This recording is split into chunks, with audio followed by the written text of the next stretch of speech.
Como saben, por lo general no admito conferencistas de fuera. Sin embargo, debido a la presión popular, invité al señor Josh McDowell a que hable esta mañana. Algunos han visto los carteles sobre sus diferentes conferencias. El señor McDowell es licenciado en Economía, Idiomas y Teología. Ha dado conferencias en más de 500 universidades. Es autor de 2 libros muy populares. Muchos libros. Aquí está el señor McDowell. Cátenlo con cuidado. Es nuestro huésped.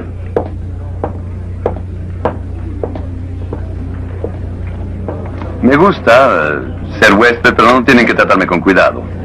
Si tienen alguna pregunta que hacer mientras hablo, no titubeen en interrumpir, yo trataré de contestarles. Lo que quiero hacer en esta clase, ya que es de filosofía, es tratar con algunos de los juicios erróneos que yo tenía sobre el cristianismo, porque creo que los ayudará a evaluar algunas de las cosas que oyen en sus clases. Uno de los primeros juicios equivocados que me había hecho era este. Yo creía que la fe cristiana era una fe ignorante. Pero después de hacer investigaciones vi que básicamente era una fe inteligente. Jamás a un individuo se le pide que cometa suicidio intelectual al tomar una decisión por Jesucristo. Otro concepto erróneo que tenía era en el área de la historia. Tenía la idea de que la fe cristiana era una especie de fe filosófica. En otras palabras, que era una serie de ideas o conceptos en que se creían. Pero después de estudiarla, descubrí que la fe cristiana es una fe histórica. Está basada en la vida de su fundador, Jesucristo, y sobre un evento en la historia, la resurrección. Y esto nos lleva a la pregunta de cómo se define la historia. Pues yo defino la historia como el conocimiento del pasado, basado en testimonio. Hay un problema con esa definición. ¿Alguien aquí sabe cuál es? ¿Es fidedigno el testimonio? Eso es. ¿Es fidedigno el testimonio? Entonces tomemos las escrituras. ¿Son fidedignas? ¿Acaso se pueden verificar? ¿Se pueden investigar hoy día? Yo creo que sí. Bueno, está en su derecho, pero... Déjenme darles un ejemplo. En una clase de historia hice el comentario de que yo creía que había más pruebas de la veracidad del Nuevo Testamento que de cualquier 10 libros de la literatura clásica en conjunto. Y naturalmente el profesor se burló de mí. Yo le dije, a ver, ¿de qué se ríe, amigo? Y me contestó de la audacia de comentar en clase de historia que el Nuevo Testamento es verificable. Eso es ridículo. Y verán, a mí me gusta que una persona haga un comentario como ese porque puedo hacer esta pregunta y nunca he tenido una respuesta positiva en ninguna aula.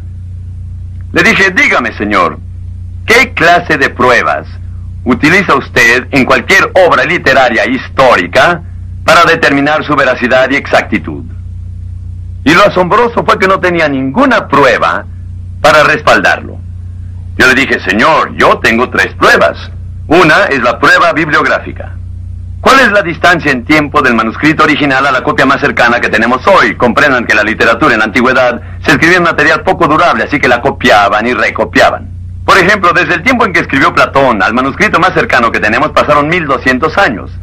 Del tiempo en que Tucídides escribió al manuscrito más cercano pasaron 1300 años. De cuando escribió Heródoto, el conocido historiador griego, hasta el primer manuscrito que tenemos pasaron 1300 años.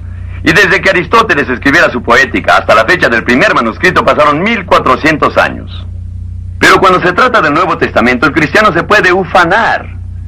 Por ejemplo, tenemos un manuscrito a los 100 años, los papiros John Ryland, 125 AD.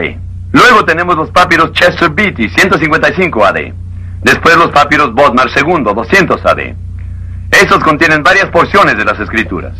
Por lo tanto, tenemos más evidencia dentro del factor tiempo que casi cualquier 10 obras clásicas de literatura en conjunto.